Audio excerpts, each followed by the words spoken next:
Thank you so much for being here with us today. Let's talk first about two things that I know are really important to Clevelanders at the moment: crime and safety. What's the most important police reform you will pursue as mayor? The most important police reform I would pursue is a program called the Pivot Program, which was used in the city of Cincinnati, Ohio, to reduce violent crime. And I can go into more detail if you'd like. Yeah, tell me just in a few sentences, what is the Pivot Program? The Pivot Program is when we make sure that we have our investigators trained on a specific investigation type program.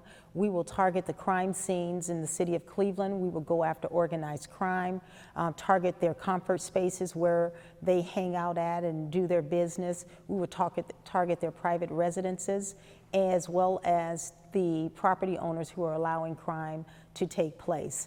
This is a very targeted, long-term approach, but in Cincinnati, Ohio, it reduced violent crime by 68%.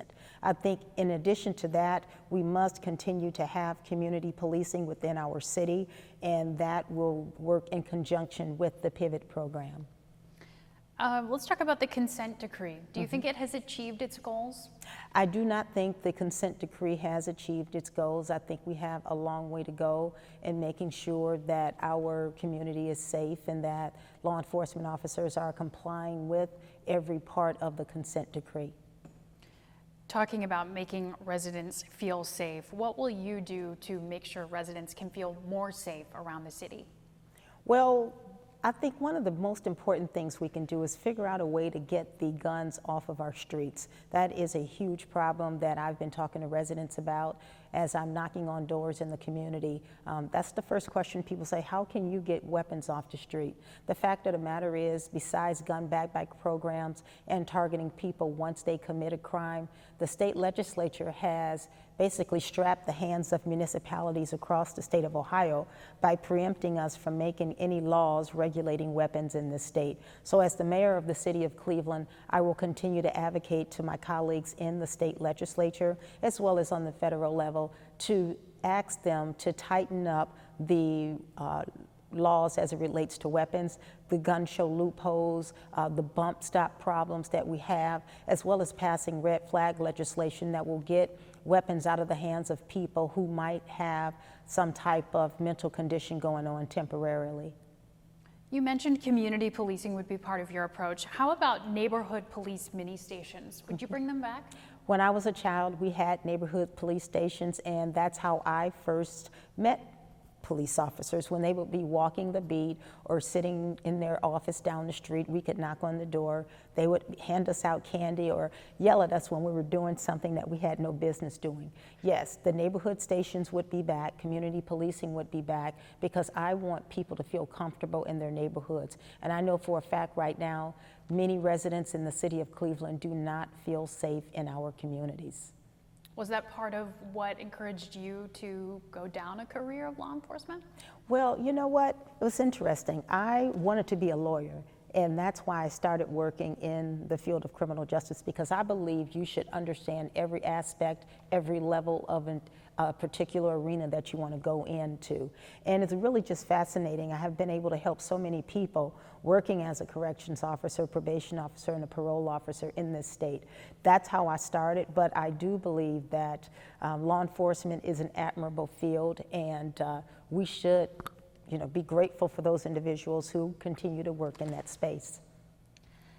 Back to Cleveland streets now. Illegal dirt bike riders have become not only a symbol of lawlessness in our city, but they do pose a real safety threat.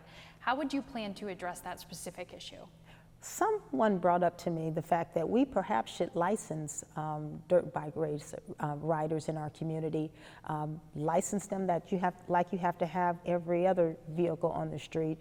If you drive a car or a truck, you have to be licensed, and regulate them on the state level as well as on the city level. That's one option that I would use in order to try to cut down on the very aggressive riding that you see on our communities, where people are running red lights in the middle of the street. I almost hit a couple of them as I was driving up Chester, and I mean, it was no fault of my own. The light was green, and they just continued to go through the light.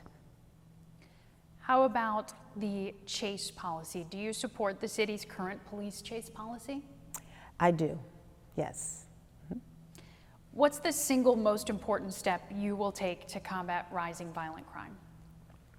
I think education, I think having jobs that pay a living wage will help reduce crime within our communities. If people have no place to go and nothing to do in our community, sometimes they're left to the streets. And if there is nothing for them to do, like going to a community center, if there is no rec center, if they don't have any money, what are people going to do? They have to survive one way or another, and they're going to do the things they need to do in order to survive.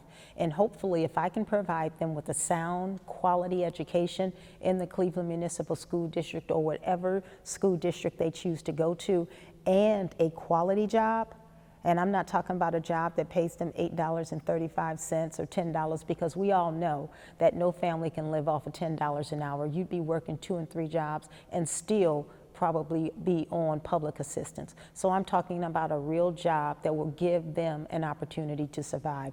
I believe that's one of the strongest ways we can reduce crime in our community. That was a very natural segue, because we'd like to talk about economy next, and we'll get to education in just a bit. Sure. What's the first thing you will do as mayor to help the city recover from the pandemic? The first thing I would do, if half of the $511 million is left over, would be to, number one, help small businesses, make sure that they are stable in our community, making sure that they can open up and continue to allow those businesses that are downtown as well as in our communities to thrive again. In order for them to thrive, we need people shopping and patronizing them. So helping the small businesses out, getting businesses to reopen, and I think we can easily support small businesses. I'm not sure if we've even spent all of the money that the state legislature passed on to our local communities to help small businesses. They're still giving out dollars in that space. So that's the first thing. Number two, for me, for economic development, I was able to just recently bring home $350 million to help clean up our vacant and contaminated properties all throughout the city of Cleveland. I would love to create job hubs on those sites and attract businesses not from Ohio, but businesses from outside of the state to move into our community. And I would also love to have businesses expanding in the city of Cleveland. One of the things I've heard from business owners in our community is that they have went to the city of Cleveland over and over again and asked for enough parcels to expand their businesses, and they have been waiting and waiting and waiting, and they have never been given the number of parcels, and what they eventually do is move out of the city of Cleveland. I never, ever, ever want to see a business tell me they're moving because they don't have enough space to expand. So that's another thing I'd like to do, attracting businesses here and creating affordable housing for people who have lost their way during the pandemic. You mentioned about half of that $511 million Yes. You would spend on that. The other half, you're meaning, is already spent?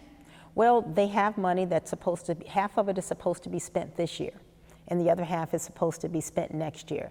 Now, I don't know if there's any stipulations to say that the current mayor couldn't spend all $511 million. So I'm just hoping that when I become mayor next year, there will be some money left over so that we can help small businesses in our community grow. Small businesses are the backbone of our city. They're the backbone of many middle-sized American cities across our city. And if we want to be successful here in Cleveland, we need to help them grow and thrive and hire people from the city of Cleveland. What is one thing you will do to create jobs in Cleveland? Well, let's see here. I'm going to build off of our strengths, which is healthcare, IT, high-tech manufacturing, and I am going to use the McKinsey & Company report that Jobs Ohio gets every year from Jobs Ohio contracts with McKinsey & Company, and they give us a breakdown of how we compare to each and every state in the United States. And then they also let us know what cities and states don't have very friendly business climates. And as the mayor, I plan on having my team go out into those states as well as internationally and attract people here to our community. Let's talk about education now. What's the first thing you will do as mayor to make up for the educational losses suffered by Cleveland's public school children during the pandemic? Well, the first thing I'd like to do is have a very targeted approach from students age 0 to 3. I want children to be ready for the kindergarten readiness assessment. And many times we're finding now that our students are just not prepared for that test. And if they're not prepared for the kindergarten readiness assessment, that is the first step in being labeled deficient in school. Secondly, we used to have a third grade reading guarantee failure rate of over 18%. So 18% of our students were not passing the third grade reading guarantee. I will again have a targeted approach in making sure we're doing intensive reading with our students to make sure they are passing that third grade reading guarantee, because we know that that third grade reading guarantee is really tied to the 12th grade graduation rate. If you're not reading in the third grade, you're probably not going to graduate based on research. Secondly, we have children who are really at risk in our communities. It might not be from any fault of their own. It might be from their parents working 2 and 3 jobs. It might be because they're just not getting it in the school system. But I want to have a targeted approach. So expanding the Closing the Achievement Gap program that we have within our city that provides mentors for students, intensive tutoring for students before school, after school, taking them on field trips to make sure they know the world around them and see what's available to them. But that mentor is key, and a mentor helped me when I was in high school. It wasn't just about going to school, picking it up right away. There was somebody there that was making sure I really got what the teacher was trying to give me in that classroom. And then finally, just making sure when students graduate from school, high school, they're ready for the workforce on day one. Never do I want to see a student end up with the debt that I have from all of my degrees. I mean, I have almost $300,000 in student loans, and that's because of interest. And so there's a program called CareerWise in the state of Colorado that many of our not-for-profits here in Cleveland are now trying to duplicate. And that program basically looks at the 5,000 plus in-demand jobs that we have in our region, and we start preparing those students for those in-demand jobs, get them ready through internships. They would figure out what they want to do in the 10th grade, 11th and the 12th grade, they would work part-time, and then they would go to school part-time, getting paid, because you know students really do need to make money to help out their families. But when they graduate, not only are they ready for those jobs that are starting out at $35,000, $45,000 here in our community, but they have that certificate that they can take with them to any other state that they want. They are job ready, they have soft skills, they know how to get to work on time, and they're ready to go. That will help us do 2 things. Number one, it will help us address the problem that employers are having in our community and are calling me about on a regular basis. Can you please help us find employees? We just cannot find enough people trained for our jobs. And then it will help that student get a job where they can take care of themselves. And if they choose to go back to college or go to another vocational program, they can. But at least we're giving them a running start. What about losses specific to these last 17 months while students have been learning remotely? How will you get them caught up? Well, you know what? I have always been an advocate for year-round school. I really think that is what we should be doing in the city of Cleveland. Even without the pandemic, when you are off school for 3 months, you are losing so much educationally. You are losing so much. So I really believe that we should have more intensive programs within the community where students can actually walk or get to when, you know, if they weren't in school right now, but actually a targeted approach, before school tutoring, during school tutoring, during that lunch break, after school tutoring, Saturday tutoring, and working with the student based on their needs. Some students can't learn in big groups, so you might have to have smaller class sizes at community centers, if we actually have community centers around, because there are some communities that don't even have them. But I think we're just going to have to really focus on just getting them caught up, and that's really going to be one-on-one. Our teachers do a great job. Our teachers can't do it all. Our teachers can't. And we saw families struggling because they didn't know what the student was being taught, and they couldn't help those students. And so dealing with that issue, and we have to, if we're really going to deal with this, address that digital divide that has plagued so many families within our community. So that's what I believe we need to do. We can't worry about what happened in the past. It's happened. We know what that student has lost, and now we need to make up for it any way we can. We have the dollars to do so, so there is no excuse. I need to convince the families that this is important for them to help their students get caught up and be able to graduate on time. And I need to convince the teachers and other people in the community that this is for our benefit. Because if we have students who are not ready, and we have these students out in our community, or they drop out, then that's going to be on us. And so I think that is going to be very important. And I'm willing to do it myself. You know, I'm willing to put my hands in and do some work like I do with the other students that I mentor that are in college. You mentioned the digital divide, you know, as part of this. So what will you do as mayor going forward to close the digital divide? Well, you know, I am the ranking member on the Energy and Public Utilities Committee in the legislature. And we recently allocated over $500,000 to help families and communities get connected, but they prioritized it in a way that I didn't think was important. I mean, it was important, but it didn't benefit us first. They first prioritized unserved communities. And of course, we're served, we just can't afford it. So it's an affordability issue. So hopefully we'll be able to take advantage of some of that money. We do plan on putting more money in through the next round of American Rescue Plan dollars that we have to budget in September of this year. But secondly, I think we should do this. I think we should use our buying power, pool our buying power, and go out and do an RFP and ask broadband providers to come in and give us your best price for the residents in the city of Cleveland. We have 372,000 people. A lot of those people are not connected.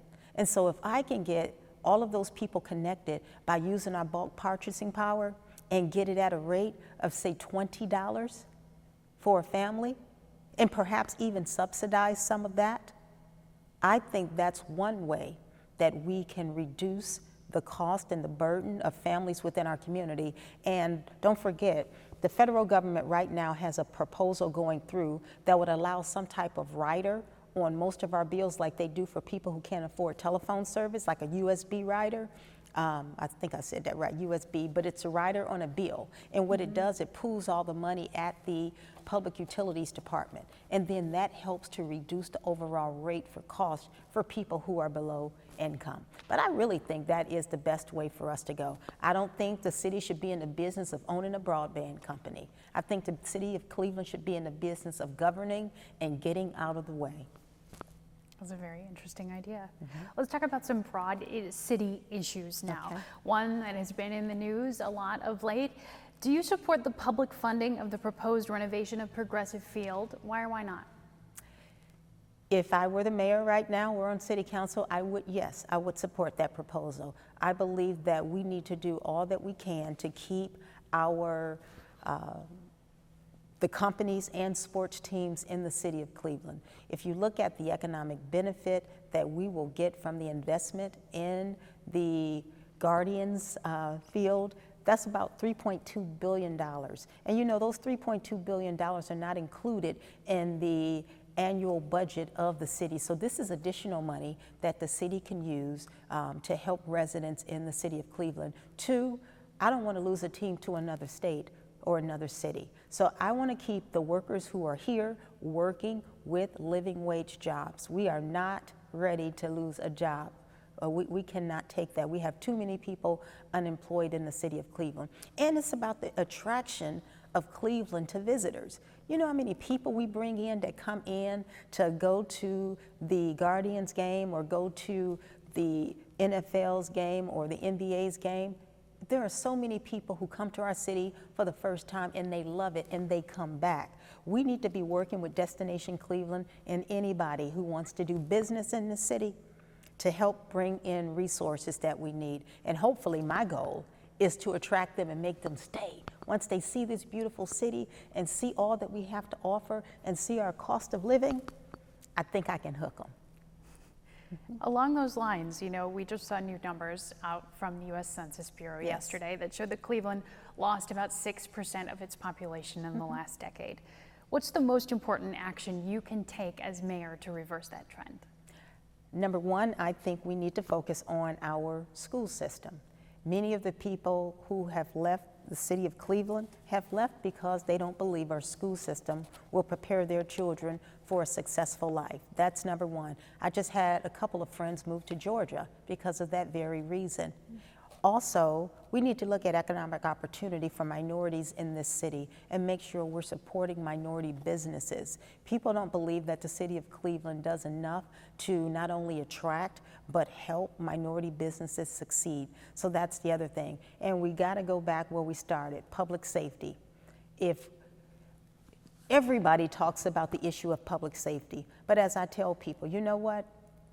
You can run, but you cannot hide. There is crime in every city. There's crime in the South, there's crime in the East, there is crime all over Ohio. So you can run from it, but this problem exists everywhere. So I believe education, I believe crime, and helping small businesses grow in this city will help attract people. I mean, we have the housing affordability for the most part. We definitely need more. But if we can get those things right, if we can get a quality educational system together, by far, I think we can compete with anybody. Does Cleveland have a systemic race problem that divides us? I think, yes, we do have a systemic race problem that exists, and it's existed for a very long time. You know, when my family moved here from Aliceville, Alabama, that's when most African Americans who came from the South in hopes of a better life lived on 55th. That was that corridor that we could live in. And then finally, they let us move to Kinsman. How about that? But we've always had systemic racism when it comes to redlining, when it comes to our educational system, when it comes to housing, when it comes to jobs and how you're treated, and when it comes to wages. And it's been around. If you go back and you look back at the policies that were in place in this country based on the 1600s and beyond, I've took a couple of classes dealing with this. I am amazed that those policies were in place. But the fact of the matter is, some of them are still in place. We just have not addressed the issue. But I believe with what's been happening in this country, I believe video cameras and telephones have shined a light on what's been happening to people for a very long time. And many of my colleagues who did not know or don't believe it are now seeing it for themselves. And as one of my colleagues said, Sandra, there is no racism in this community. There's nothing wrong with people.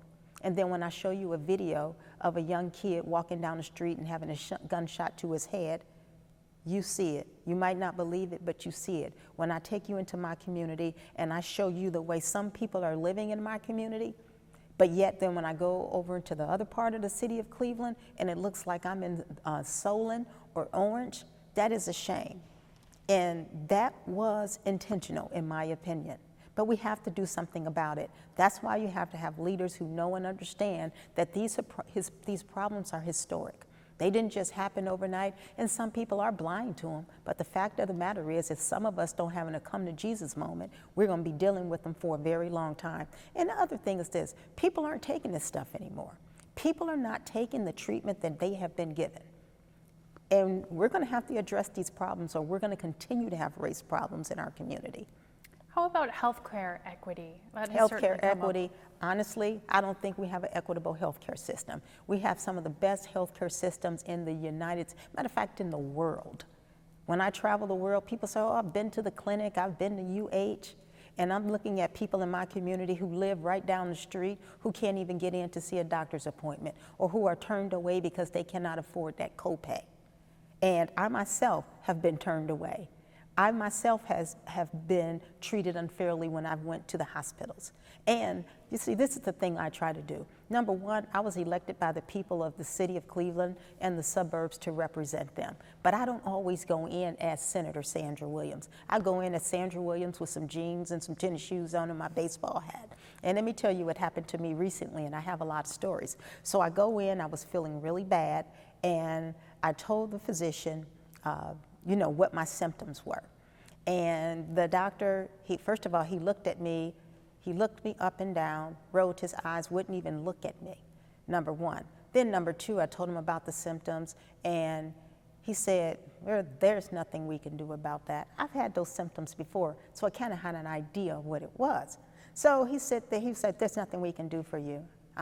You can just go back home. Oh, okay. Then he said, by the way, what do you do for a living? I said, I'm a state senator. I represent this hospital in the state legislature. He said, oh, you know what, there are some programs, some things we can do. We can do this initial plan that will give you, it's a procedure, he said, and then secondly, after we finish that, because I don't want to do them both in the same day, we can send you through this, but I can give you this medication and we can have this program, we can have this procedure set up for you tomorrow.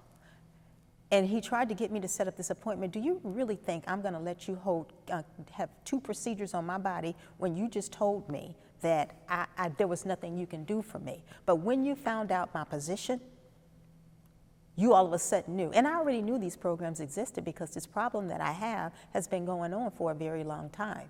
Secondly, when I go into the doctor's office and I go with my mom, who's a poor Southern woman, and doesn't really have, good diction and all of that, the treatment that you get in these hospitals is just unfair. The lack of giving you complete information about your diagnoses. I've witnessed that with my nieces, my sisters, and others who have been to these clinics, right? It's impossible for us to get away from it because it happens all the time in our best hospital systems. And I get calls from people all the time. Senator Williams, they won't take me at the doctor's office. They say unless I have a copay or unless I have health coverage, I can't come in. Number one, they should be telling you that you qualify for Medicaid because you don't have an income. That solves the first problem. And number two, just because you haven't paid your copay, you should not be turned away. That's the problems that we are facing. That's why people don't go to the hospitals. And when they go to the hospital, my God, sometimes I say I'd rather stay home than go to the hospital because of how you're going to be treated in the hospital. Yeah, some very real issues there, yes, for sure. There have been Clevelanders at the city level calling for public comment at council meetings, yes, and also for participation in the budget process. How will you generate more citizen participation in city decision making? Well, first of all, this is the people's city. They should have an opportunity to comment when we are passing legislation. I believe that anytime a piece of legislation is introduced, that once it's introduced, the citizens should have a right to come in and testify, either their proponent, opponent, or an interested party about their position on the bill. We have that on the state level. And when we introduce legislation or when we introduce a budget, it's available publicly online by our Legislative Service Commission, which is a nonpartisan organization. So as mayor, I would really want to work with our city council members as well as, my administration to make sure that anything that's introduced, it's in the public eye. You have a right to go in and see it, and you have a right to come in and give your opinion. And that's the same way when we do our state two-year operating budget and our capital budget. Our operating budget is approximately $77 billion. $77 billion. Residents should have a right to comment on what they think that money and how that money should be spent. The governor introduces his budget, and of course it's going through the House and the Senate, and it always changes. That's how we should be working. There should not be the administration and council coming together and saying, yep, this is what we're going to do. No, it's about the people, and the people should have a say. And they should to be able to say, we don't think that money is going to be used, and prove your case. That's what happens to us on the state level, and it should already be happening on the city level. Let's go into our lightning round questions now. So just short answers on these. What's your favorite city park in Cleveland? I would say Woodhill Park. Woodhill Park is my favorite because it was the closest park to me. But then can I add a second one? Sure. Can I add Williams Park? Yeah. Because I grew up right down the street off 120, it's off 124th and Buckeye, and it's named after somebody with the name Williams. And so I used to go there as well because they had swings when I was a child. Natural favorite, for sure. Who's been the best mayor in your lifetime? In my lifetime, I would say early on in Mayor Jackson's administration. But I did like some of the policies that Mayor White put in place, but I didn't really know. I just kind of heard about them. I was getting my career together at the time. Cleveland Indians, Cavs, or Browns? Cavs. If you would triage City Hall departments right now, which one needs emergency surgery? Economic development. Burke Lakefront Airport, keep it open or close it? I want to make it the best lakefront available for residents. So I want to close Burke. I don't know if I want to close Burke Lakefront or have a lakefront designed for residents to go to with Burke still there. What's your favorite Cleveland restaurant? I would have to say Pearl's Kitchen on West 25th. Who would be your second choice for mayor? I'm still out on that question. Fair answer. Cleveland's corporate community, friend or foe? Friend. Or were they were before this campaign anyway. What is your workout routine or pastime? Well, I don't really have a pastime anymore. It's just campaign. But I really do like to lift weights and get on my treadmill. Well, lifting weights is my favorite pastime. Why should we vote for you? You should vote for me because I am the most qualified, experienced candidate for the mayor that has delivered for the city of Cleveland in multiple ways, policies, money, and everything else. And I'm the only person with a track record of success and the person who can go down to Columbus, Ohio, have doors open for me to talk to the state about what we need to continue to move Cleveland forward. I am the only candidate, in my opinion. All right, here's the one toughie that everybody's getting their own on. Okay. So you've been referred to anonymously in the government's legal filings in the First Energy case as Senator Number 5. The government says you were a key player and the lone Democrat to co-sponsor House Bill 6. Now, you have not been accused of any wrongdoing, but the bill is tainted by scandal. How can we trust that you had voters' best interest in mind when you supported House Bill 6? Sure. Well, number one, I don't know if I'm Senator Number 5, but I did introduce a proposal and my staff verified that. But number two, I voted for House Bill 6 for a couple of reasons. Number one, to save jobs. And we had our labor community as well as some of our ministers from here in Northeast Ohio talking about the potential jobs that we were going to lose. And I'm always talking about making sure we keep, maintain, and grow our jobs. Number two, for people who care about the renewable portfolio standard, the renewable portfolio standard was zeroed out in the as-passed version of the Ohio House Bill 6 was. I was able to negotiate the renewable portfolio standard back in at 8.5%. Most people don't even know about that. But if they care about the environment, if they care about renewable energy, then they would want the renewable portfolio standard in place. And number three, we were able to save 2 zero-emission nuclear plants in our state. That's number three. And then let me add a fourth caveat. Number one, I believe in a hybrid approach to energy. And I don't believe we should be putting all of our eggs in one basket or two baskets, wind and solar. I believe we should have a broad approach. And I believe that when we transition from the old standards of energy like coal and nuclear, and now some people want to get rid of natural gas, we need to make sure, like President Biden is talking about, that we make sure that those people who are working in those industries have some place to go. I just don't believe in just chopping people off at their legs and then saying, you figure it out now.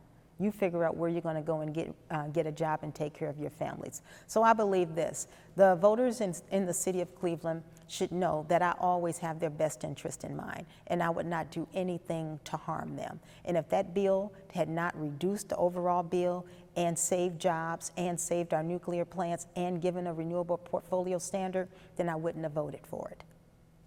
Okay. Sandra Williams, thank you so much. Thank you for having me. This has been fun.